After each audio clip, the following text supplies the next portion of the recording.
مت کرو، بیٹوں کو بھی مت کرو، بیٹوں کو بھی نظر انداز مت کرو۔ ایک بات کہوں، آج کل بیٹوں کو بھی کہیں کہیں نظر انداز کیا جاتا ہے، بیٹوں کو بھی مت کرو، انصاف کرو۔ کیسا انصاف؟ ام المومنین سیدہ عائشہ صدیقہ کی بارگاہ میں ایک عورت آئی، سیدہ نے اس کو ایک کھجور دی، کھجور دینے کے بعد اس کے ساتھ دو بیٹیاں تھیں، سیدہ عائشہ صدیقہ کی دی ہوئی کھجور کو اس نے برابر برابر دو ٹکڑے کیا اور دونوں بچیوں میں تقسیم کر دیا۔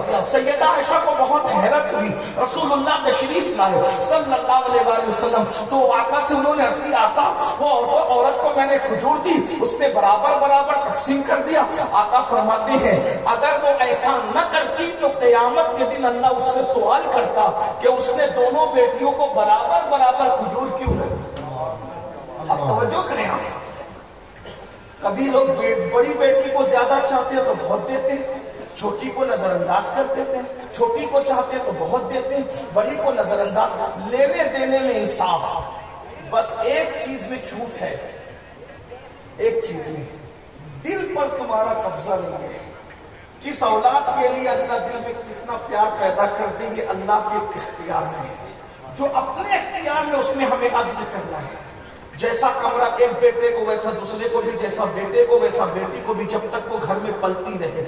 جیسا کھانا ایک کو ویسا کھانا دوسرے کو، جتنی مٹھائی اس کو اتنی مٹھائی، عدل کرو، اللہ عرش کا سایہ عطا فرمائے گا۔ 50,000 سال کا دن تمہارے لیے صرف 4 رکعت ظہر کے برابر ہوگا۔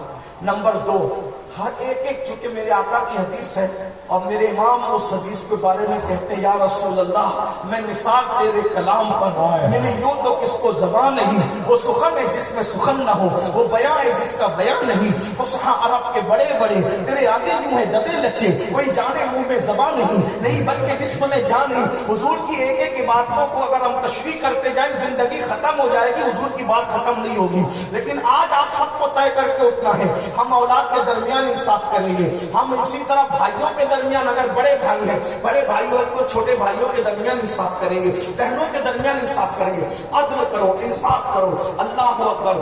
بلکہ بہت باتیں ذہن میں آتی ہے لیکن یہاں پر دوسرا خوش نصیب جس کو قیامت کے دن عرش کا سایہ ملے گا، آقا ارشاد فرماتے ہیں وہ جوان جس نے اپنی جوانی کو گناہوں سے بچا کر کے گزار دیا۔